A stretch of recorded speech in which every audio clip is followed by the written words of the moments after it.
कोई बीजेपी ये कहे कि इसके साजिश, रेल हादसे की साजिश के पीछे तृणमूल कांग्रेस का हाथ है, तो अपनी अपनी राजनीति खेल रहे हैं, बात तो सही है। लेकिन जो सवाल आपने भी किया, सीबीआई जांच कर रही है, इसको इससे क्या ऐतराज है? ममता बनर्जी कह रही है सीबीआई क्यों जांच कर रही है? नहीं, मुझे लगता है कि अगर साजिश है तो सीबीआई जांच में सामने आ जाएगा।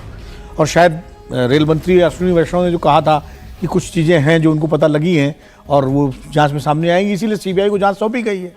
तो अब ममता बनर्जी, ये जो टेप जो जारी हुआ है दो अधिकारियों की बातचीत का, सामान्य बातचीत है और उन्होंने, उनके टीएमसी के नेता ने जारी किया, तो शायद ये जताने के लिए जारी किया होगा कि ये देखिए इसमें रेलवे की गलती है और रेलवे की गलती से ये हुआ है और सीबीआई जांच इसमें कराई जा रही है, जबरदस्ती इसको आपराधिक मोड़ दिया जा रहा है।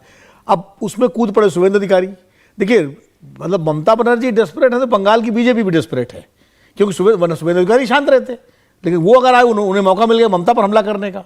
तो राजनीति दोनों तरफ से हो रही है। ममता, बिल्कुल सही प्रदीप जी ने कहा कि विपक्ष का नेतृत्व लेने के लिए ममता आतुर हैं, और आज से नहीं, जब से वो बंगाल का चुनाव जीती थी तब से उनकी एक कोशिश थी।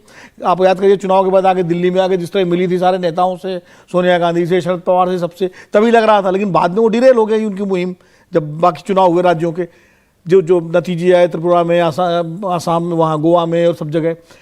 अब उनको लगता है कि जिस तरह राहुल गांधी का कद बढ़ा है, सर्वेज भी बता रहे हैं, या उनकी एक्सेप्टेबिलिटी बढ़ी है, और कर्नाटक के चुनाव के बाद कांग्रेस का हौसला बढ़ा है, और उससे उनको लगता है कहीं ना कहीं अपोजिशन की लीडरशिप जो है शायद कांग्रेस के पास अगर चली गई तो उनको दिक्कत होगी। तो एक मौका ये है। दूसरा ये भी है कि दरअसल जिन जो गाड़ियां थी उनमें बंगाल के भी यात्री की थी, ठीक है, तो वो एक उनका वो लोग स्टैंड आई बनता है कि भाई हमारे राज्य के यात्री थे, इसलिए हमें इस घटना में बोलने का हक है। विरोधी यात्री तो उसमें कई राज्यों के थे, उसमें उड़ीसा के बहुत सारे यात्री थे, उसमें तमिलनाडु के बहुत सारे यात्री नहीं, लेकिन उड़ीसा के मुख्यमंत्री उस रेस में नहीं है ना। जो रेस जिसकी हम लोग बात कर रहे हैं विपक्ष के नेताओं की, उसमें उड़ीसा के मुख्यमंत्री नवीन पटनायक नहीं है। उसमें उस रेस में नीतीश कुमार हैं, ममता बनर्जी हैं, राहुल गांधी, ये लोग हैं।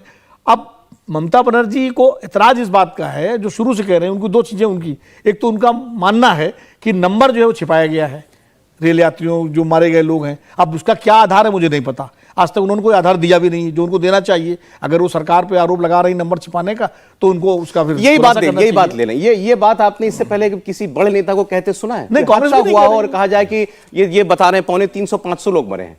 नहीं, ये हादसे के अगले दिन ये बात नहीं सौरभ, ये तो होता है कि जैसे जब हादसा होता है उस वक्त लोग कहते हैं नंबर बढ़ सकता है, अभी नंबर बढ़ सकता है, जब तक कंफर्म फिगर नहीं आती।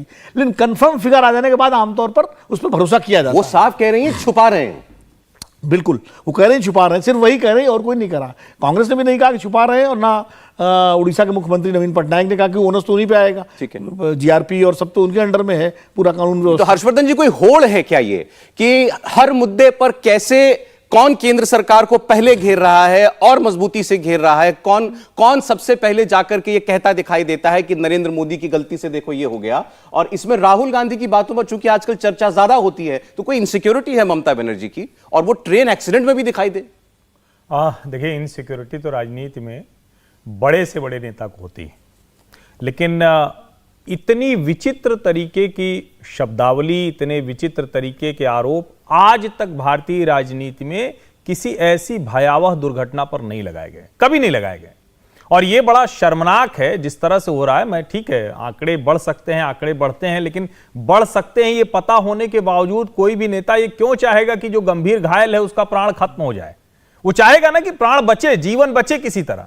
लेकिन ममता बनर्जी तो वहां खड़ी जैसे वो दुआ कर रही हैं कि किसी तरह से और ज्यादा जाने जाएं तो हम कुछ राजनीति कर पाएं। अब इसमें दो तीन बातें बड़ी महत्वपूर्ण है, देश को बड़ा देखना चाहिए कि जब हम कहते हैं कि भाजपा बनाम की राजनीति है, ममता बनर्जी एक राज्य में मुख्यमंत्री हैं, एक राज्य में मुख्यमंत्री नवीन पटनायक हैं। नवीन पटनायक के खिलाफ भी वहां की जो ओडिशा की भाजपा है उसी तरह से लड़ रही है जैसे बंगाल में लड़ रही है। लेकिन ममता बनर्जी का व्यवहार, ममता बनर्जी का केंद्र के साथ संबंध, ममता बनर्जी का संघीय ढांचे को जिस तरह से वो ध्वस्त करती हैं बार बार, ममता बनर्जी का नीति आयोग की बैठक में न जाना, ममता बनर्जी का प्रधानमंत्री के पद को कमतर करने की कोशिश करना, और वहां से यह बयान आना कि हमारे तो पीएम ही नहीं। मुझे लगता है कि भारतीय राजनीति में यह स्थिति पैदा वो इस वजह से करती हैं क्योंकि बंगाल में जिनसे उनको लड़ना पड़ा वो लोकतंत्र के हिमायती लोग नहीं थे। मैं कम्युनिस्टों की बात कर रहा हूं सीधे सीधे। उनको लगता है कि लोकतंत्र इस तरह से नहीं चलता है, वो वन पार्टी रूल वाले लोकतंत्र की हिमायती दिखती हैं।